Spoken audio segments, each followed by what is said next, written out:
mbokk yi salaamaaleykum dal leen ak jàmm sur www.igfm.sn donc tey ku ñu leen indil mu nekk koo xamante ne miin ngeen ko ndax def na lu nekk si monde cinéma nekkoon tamit ci Golden ñu koy wax Mage bu Golden sax la ko nit yi di woowee ma jigéen Gaye chéri Alioune Badara Gaye donc tey dañ leen ko indil mu waxtaan ak yéen ci ay projet yi nga xamante ne moom la nekk ak ci FESPACO bi nga xamante ne rek si la jógee ak primé bi nga xamante ne primé nañ ko mu nekk loo xamante ne mérité na ko vraiment donc Mage ñuy kontaan ci dalal bi ñu la dalal di la wax nga nuyoog internet bi yi lay seetaan. merci Mame Fama maa ngi leen di nuyu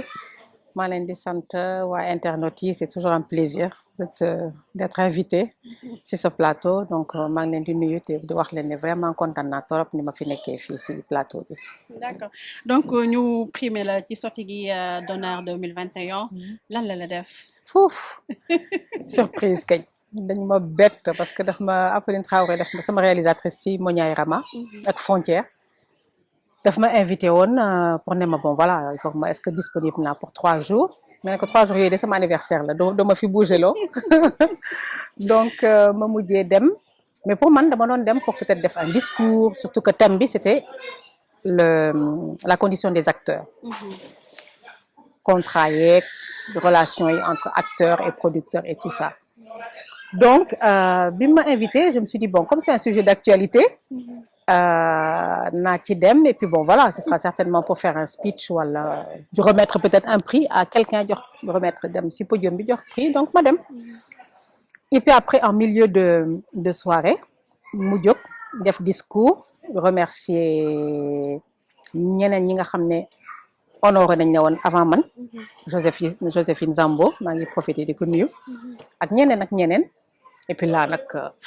ñu wone sama la surprise voilà ñu wone sama photo yi ci grand écran bi et tout ma ne mais attends lii la donc mu ne ma léegi naa ñëw invité ma parce que là dafay célébrer sama 20 ans ma ne 20 ans ma naan di compter parce que réalisé wu ba sax en fait que ça fait 20 ans que maa ngi nekk ci cinéma bi puisqu'on a commencé en 2001 man ak moom ci Mouniaye Rama après nag pour ma jóg mënatuma jóg donc c'était oulala ça vraiment daf ma bett et ça fait plaisir que ñu reconnaître suñu liggéey aussi bien fii suñu dëkk qu'à l'extérieur donc franchement c'était bien c'était donc ci Sotigui Awards. Donc est-ce que mën nga ñëwaat ci thème bi c'était le problème des acteurs mu nekk loo xamante ne problème boo xam ne franchement temps yi c'est au devant de la scène mën nga ci ñëwaat un peu. ñoom dañuy defoon ay panel pour parler justement de conditions acteurs yi nga xam ne chaque fois dañuy dégg tel acteur ñu ngi cotiser pour moom parce que mënul fay bills am facture am et tout ça wala tel acteur ñu ngi cotiser pour moom parce que dafa feebar wala tel acteur jógee na ci benn bi production parce que affaire de contrat affaire de xaalis la et tout donc ñu doon def ay panel de discussion pour xam naka dañu mën a améliorer conditions acteurs yi naka dañu mën a améliorer relation yi itam entre les producteurs la production ak les acteurs et donc voilà loolu la woon quoi en gros donc moom par contre dafa nekk koo xam ne dafa mës a défendre acteurs yi chaque fois suy def sax discours mi chaque fois suy def ay projet et tout ça day fexe ba nga xam ne acteurs yi daf leen mettre en avant bon man personnellement mosuma am problème moom concernant les contrats et tout lépp day leer mais voilà dafa doon joxe ay conseils pour ne yéen a yore message bi yéen ay yóbbu li nga xam ne ñun ñoo ko binda sans vous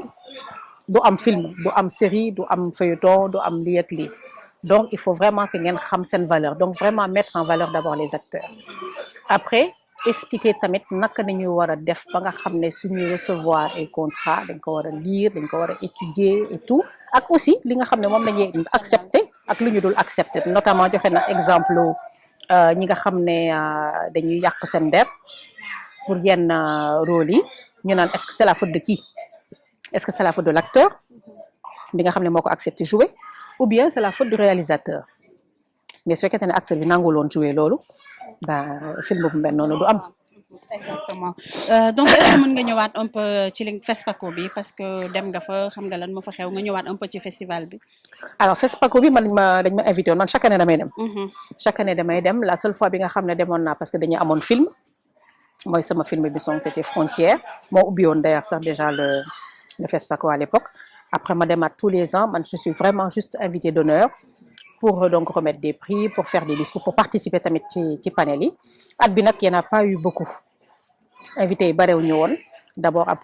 cause malheureusement du problème de l'insécurité au Burkina ak bien entendu à cause du Covid donc ñu bare ñi nga xam ne ñu ngi leen doon xaar ñëwuñu et prix yi tamit joxe nañ leen ça il y a eu beaucoup de surprises et tout ça c'est vraiment intéressant quoi. noo gisee festival bi. FESPACO waaw. Bah c'était bien bon la seule chose bi nga xam ne regretté naa ko quand même concernant le Sénégal en tout cas c'est que bon ça c'est un constat personnel mais caravane bi nga xam ne moom moo waroon jógee fii te finalement ñu annulé ko pour mu demoon yóbbu woon des participants dañ ko annulé bien sûr à cause d'un problème d'insécurité mais malheureusement le nombre de personnes yi nga xam ne ñoo waroon dem ça a été réduit donc c'est dommage parce que su ñooñu ñëpp demoon ñooñu ñëpp ils avaient leur intérêt d'être là-bas puisque Sénégal moo doon l'invité pays d'honneur te gisoon naa daaw li Côte d'Ivoire defoon enfin daaw il y a 2 ans donc j'aurais vraiment aimé que Sénégal defoon peut-être un peu plus de participation puisque ñun ñoo nekkoon pays invité d'honneur voilà. D'accord donc bu ñu jógewee ci loolu temps yi problème acteur producteur Marodi TV Evenprod yow en tant que professionnel du cinéma nan nga gisee problème yooyu phénomène bi nga xamante ne mi ngi commencé di am. ci maison de produire man disons que je me mets un peu à l'écart de tout ça parce que man damay jógee bitim réew pour ñu ma am contrat ñu indi ma fii donc sama contrat c'est beaucoup plus contrat international. donc su may ñëw dañu war a respecter yenn yi nga xam ne peut-être que clause yi ak article yi nekk ci sama contrat du nekk la même chose que ñeneen yi ça c'est la première chose donc li nga xam ne mooy li ma doon wax tout à l'heure pour les locaux en tout cas et ça franchement j'invite mes collègues acteurs actrices comédiennes même artistes daal en général à lire les contrats parce que lépp à la base c'est le contrat mënoo signer benn contrat ba pare nga ñëw après di casse parce que il y a eu des choses qui sont pas faites bon bien sûr léeg-léeg tamit mu am réeroo mu am malentendu parce que dañuy dem ba ci kanam kenn ci ñaari def li nga xam ne waru koon def mais encore une fois à la base lan la formation chaque fois je dis ça ci sama interview su fekkente ne amoon nañu une formation de base boo xam ne dañ lay jàngal depuis le départ sooy dem def casting nooy demee après sa casting looy def sa contrat loo koy liiree loo mën a accepter ak loo mënul accepter parce que c'est pas seulement la production moo ñëw ne la lii nga war a def lii nga war a def lii nga war a def non il y a aussi acteur bi moom tam li mu mën a imposer li muy bañ et puis à la fin nag ngeen d'accord signer donc voilà c'est ça quoi donc c'est vraiment regrettable que mu am yooyu problème actuellement qu'il y a eu des trucs bon voilà ak buzz bi loolu laa ci bañ man loolu laay wax chaque fois buzz bi di wax fii ñi ñi wax et tout man am naa fi sama problème ak Marodi personne n'a su benn article moo génn ouais. C'est vrai voilà benn article moo génn pour expliquer lan la woon dégg naa nag lu ne Mage deful deuxième partie parce que dafa mu dëkk dafa sore Mage dafa am jëkkër bi ko tere mu def Golden Mage mënatul def cinéma y a eu des problèmes fay ñu leen lu doy dëgg naa lu ne mais réagiruma parce que man am naa woon sama raison yi nga xam ne moom laa amoon avec Marodi ma xaar ba lépp sotti nag ba yëpp leer ma doon def un article un seul pas deux benn article un an après sur IGFM pour expliquer lan moo doon suñu contentieux lan moo doon problème bi préciser nag à la fin que su fekkente ne journaliste bi laaj ma su fekkente ne que Marodi woowaatoon na ma pour ma defaat la suite de Golden ou autre chose est-ce que dinaa ñëw je dis mais bien sûr t'étais prête quoi bien sûr parce que c'est deux choses totalement différentes c'est ton travail et c'est pour le public voilà ça, effectivement c'est ce que tu avais répondu voilà donc nan nga gisee tey nii défi cinéma sénégalais on a du boulot liggéey daal am nañ ko moom te loolu yëpp ça part de relation yi encore ati entre acteurs artistes ak maison de production yëpp a leer ñu mën a def suñu production sur place mën a produire mën a def post production sur place mën a def suñu yëpp sur place parce que mën nañ ko am nañ ko am nañu de bons acteurs am nañu de bons techniciens je les salue au passage parce que ñoom ils sont formidables ñooy ñëw avant ñun ñu tourner ñooy dem après ñun ce sont des gens yoo xam ne léegi lañ leen di fàtte et man je leur rends hommage parce que vraiment chapeau quoi à ces gens-là l'équipe technique donc loolu yëpp am nañ ko mën nañu def tout sur place ba nga xam ne Nollywood mais ñu dépassé leen mais li may gën a bañ mooy li may mettre chaque fois mooy ma dugg avion gis que des séries nollywoodiennes que des films nollywoodiens ana suñu film yi ñun tamit mën nañ ko donc mais nag ñu ngi ciy dem nag ñu ngi ciy dem parce que gis naa ne léegi y a des formations qui se font de plus en plus nag et tout ñu ngi ciy dem et je pense que franchement fii ak man je dirais même moins d'un an moins de 2 ans danañuy àgg ci boobu niveau ñu ngi ci sax presque. lan mooy solution bi. nit ñi xam seen valeur. relation yi nekk nii entre producteur ak acteur te ñu xam tamit que li nga xam ne mën nañ ko réaliser li ñu mën a produire mën nañ ko def fii suñu dëkk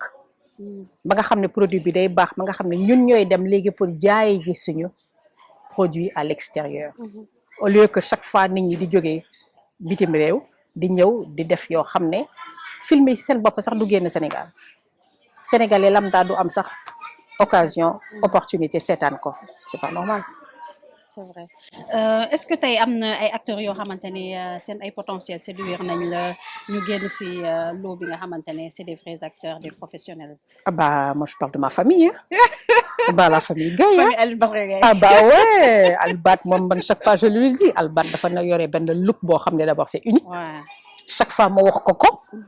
mu ne ma nommé ma jigéen ma ne ko non mais arrête tu as un look boo xam ne vends-le tu as un look qui est unique sama doom tamit. et James pareil ku nekk am na loo xam ne dafa nekk c'est unique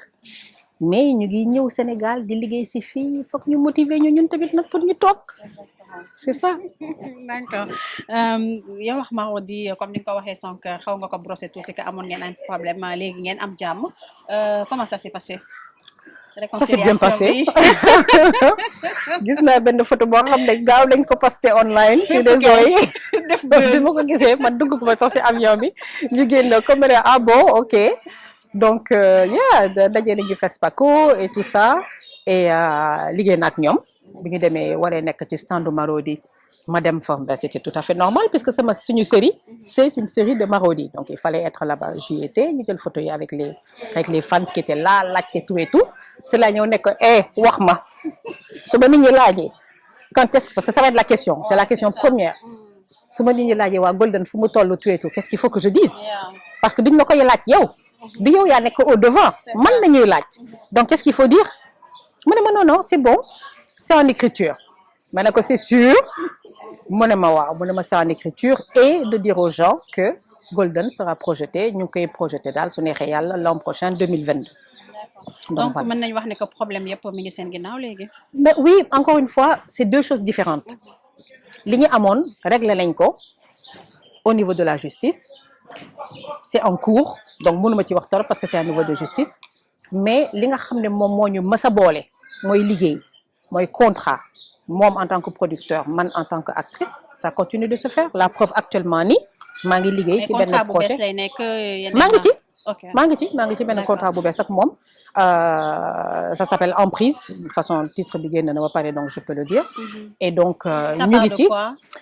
pour l'instant je préfère ne pas le dire parce que boobu man joxuñu ma autorisation ma wax parce que bu boobaa su ma waxee may tooñ donc mais voilà c'est en tout cas c'est quelque chose boo xam ne su génne les gens vont beaucoup aimer parce que voilà ça traite de sujets qui sont vraiment d'actualité et tout ça et ça révèle la société sénégalaise. ouais lu doy waar la daal en tout cas lu neex lay doon je sais que sénégalais dinañ ko bëgg et donc voilà. ok à part Emprise am na yeneen projet yoo leen tourné à part Golden aussi. waaw maa ngi juste avant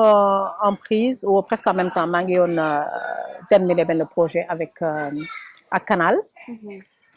boobu tam dinañ ci xam dara bientôt ak beneen boo xam ne tamit c'est en cours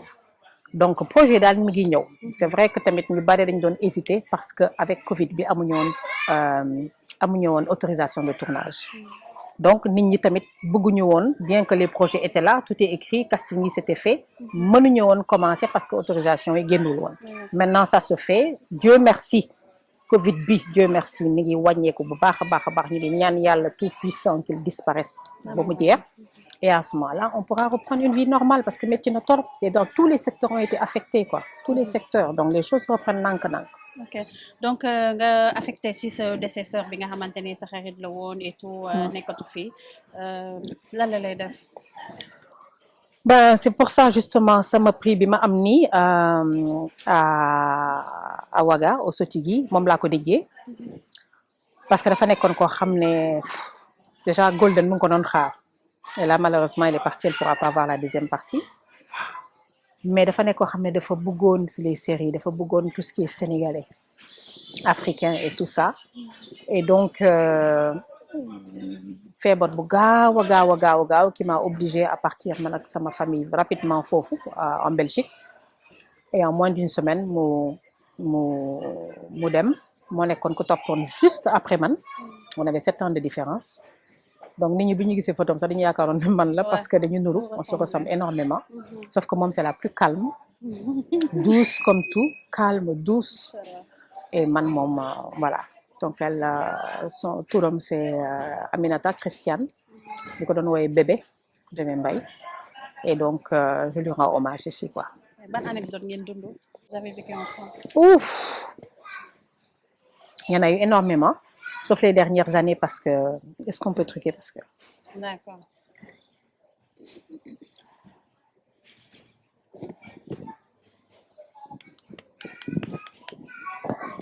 on va couper là j'espère. waaw pour léegi projet personnel yi nga xamante ne Maj am na ko pour le Sénégal pour la jeunesse sénégalaise. C'est de faire de plus en plus de panels de plus en plus de conférences si c'est possible daal xam nga encore une fois ak Covid bi sur la condition des acteurs ba nga xam ne clash yi nga xam ne amoon na fi du amati parce que nekk na loo xam ne dafa nekk ci réseau yi je dis pas que ñun rek ñoo ko am il y a toutes les productions il y a toutes les ñëpp ay am problème c'est voilà mais ñun le Sénégal dañu nekk ñoo xam ne dañ leen considérer tellement calme tellement pacifique que yu mel noonu su amee dafay ñaaw quoi donc ñeneen ñi su amee ci yeneen dëkk yi ak yooyu nga xam ne ça fait le buzz c'est voilà ça peut passer mais ñun mu nekk en plus venant d'acteurs yoo xam ne ci série yu bees la série yoo xam ne nit ñi bëgg nañ leen su amee clash yu mel noonu day ñaaw quoi donc si on peut faire un truc pour xam ne quelque chose pour que acteurs yi mën a déggoo mën a xam seen valeur encore une fois mën a xam lan lañu mën a nangu ak lan lañu mënul nangu et que ce soit un truc à l'amiable enfin en commun voilà man franchement j'espère que loolu dinañ ko mën a def. D'accord donc un message à toutes les femmes. Les vous femmes. êtes féministe. très bu ma la gisee yow ak sa noirceur d'ébène voilà quoi encore une fois xeesal s'il vous plaît bannir leen ko parce que non seulement c'est pas beau mais au niveau santé c'est pas bien et xam leen tamit seen pouvoir actuellement man j'étais tellement fière bi ma yéegee ci Sotigi avec toute cette brochette de femmes là ñu ñëwoon pour accueillir les nominés les gagnants et tout ça bi ma xoolee gis ki ci gën a mag bien sûr muy Joséphine wàcc ba nga xam ne moo doon le plus jeune espoir et tout ça féminin c'est vraiment ça fait plaisir donc comédiennes yi actrices yi xam leen seen valeur xam leen ne nous sommes belles nous sommes naturellement belles dañu mën a jouer donc suñu rôle suñu message yi mën nañ ko porter te mën na nekk à un niveau international mën na dem ba Hollywood mën na dem romb ba Nollywood mën na dem ba Cannes mën na dem fu ne mais nañ ko xam te teg ko fii en haut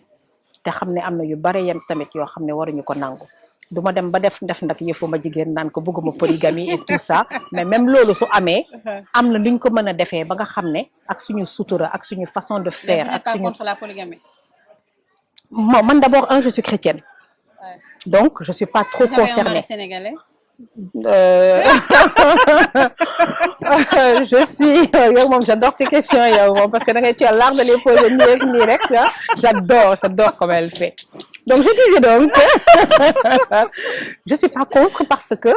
d'abord ça ne me concerne pas trop quoique suñu mbokk catholique yi tamit ci nañu de ah ñu ngi ci ay catholiques yu bien nekk sûr seconde bah oui dañ koy def donc tant que nit ki yaa ngi doxaleek moom doo leen gisante souvent retrouvailles yi gën a neex te mu ngi def li nga xam ne war na ko def dans la justice dans la paix pourquoi pas mais encore une fois man nag du nekkul ci sama diine mais quand je vois mes amis certaines copines yi nga xam ne nekk nañ ko je les critique pas tant que je vois que franchement leur mari assure te ñoom tamit ñu ngi assurer jàppale seen jëkkër yi nekk li di liggéey et tout ça ba voilà loolu dafay nekk lu secondaire sax voilà. temps yi comme nag loolu dafa nekk thème d'actualité yow tamit nga nekk jigéen am doom et tout am benn drame bu fi amoon fële ci Sacré-Cœur comme ni ma koy waxee chaque jour kooku daal di rey doom yi daal di xaru yow ban sentiment nga amoon bi nga yëgee drame bi. Fou man d'abord ça m'a empêché de dormir pendant des nuits j'avoue que ça m'a donné des cauchemars man dañ nelaw mënu moon nelaw et puis je me dis que loo gis rek àdduna si dafa nekk loo xam ne surtout man li ma daloon nii passé nii ak dëj bi tout ça ak yeneen décès yi ñuy am à cause du Covid la vie est tellement courte àdduna amul solo am na yu bari yoo xam ne mën nañ ko régler sans passer par certaines choses quoi te soo xalaatee ne loolu yëpp anyway fii dañ koy bàyyi li nga xam ne moom lañu yàlla may comme moment comme vie comme année mais nañ ci profité parce que c'est barewul xoolu Covid bi lu mu yóbbu yëpp donc nañ ci profité parce que xamuñu combien de temps ça va durer donc soo amee lu mel noonu et que quelqu'un aille jusqu'à supprimer ses enfants injecté leen ba pare rey boppam bàyyi ko nag moom pour que moom mu des ak souffrance boobu mais loolu c'est ça qu'il dit que encore une fois mënuma juger parce que ku nekk ak niveau de li mu toll ak ni mu ko jëlee ak ni mu ko vivre ak état d'esprit mu nekkoon bi muy def loolu mais c'est impardonnable de mettre la fin à la vie des enfants pour ne da ngay punir ki nga xam ne moom moo fi nar a toog métti na torop et puis ñun qui on est nous être humain pour juger pour def loolu ba xaru ba yàq ba arrêter tout ça non à la limite même si vraiment je vais être méchante mais na rey boppam je suis pas du tout pour le suicide mais na rey boppam s'il le faut puisque loolu dafa bëgg mu ñàkk boppam moom dem mais na rey boppam mais ses enfants c'est des victimes c'est des innocents xamuñu lu xew léegi kii moom addunaam jeex na moom façon la pauvre femme donc c'est vraiment dommage quoi ñaan yàlla daal vraiment yàlla baal leen baal leen ñoom ñëpp parce que encore une fois kenn mënul juger kenn xamul et que lu mel ni bu mu amati parce que kenn xamul ñu loolu ñun sénégalais on ne connaît pas comme ça donc voilà. D'accord. Lan mooy sa dernier mot. D'abord merci j'ai été super contente ni ma la gisee on a fait que se parler ci WhatsApp rek et tout ça et ak Covid bi nga xam ne ñu ngi ñaan yàlla mu dem il faut qu'on reparte sur de nouvelles bases fàtte yenn yi xam ne àdduna amul solo et que tout ce qu'on fait en tout cas ñun ñi acteurs yi man je serais pas là aujourd'hui fii si c'était pas grâce au public donc je lui dédie déjà le prix que j'ai gagné là d'honneur là je lui dédie tout ce qu'on fait parce que sans ñoom ñi nga xam ne ñooy apprécier ñuy juger duñ fi nekk nous on est là que pour lu mel na Covid bi justement faire en sorte que nit ñi xaw a xalaat leleen que gis yu ñaaw yi donc soyons unis nekk ci Sénégal nekk ci jàmm ak salaam que ce soit les chrétiens les musulmans ñu continuer nekk dans cette symbiose là ak harmonie parce qu'à l'étranger loolu nañu xamal soo nee sénégalais nga rek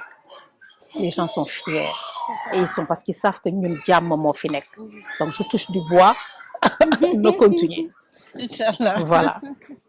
internet IGFM ñoo ngi leen di jaajëfal ñu ngi nekkoon nag ki nga xamante ni mooy Mage interview boo leen ko seetaanee di ngeen ci jàng lu bari wax na fi lu am solo di leen jox dig daje ba beneen ak ñeneen merci beaucoup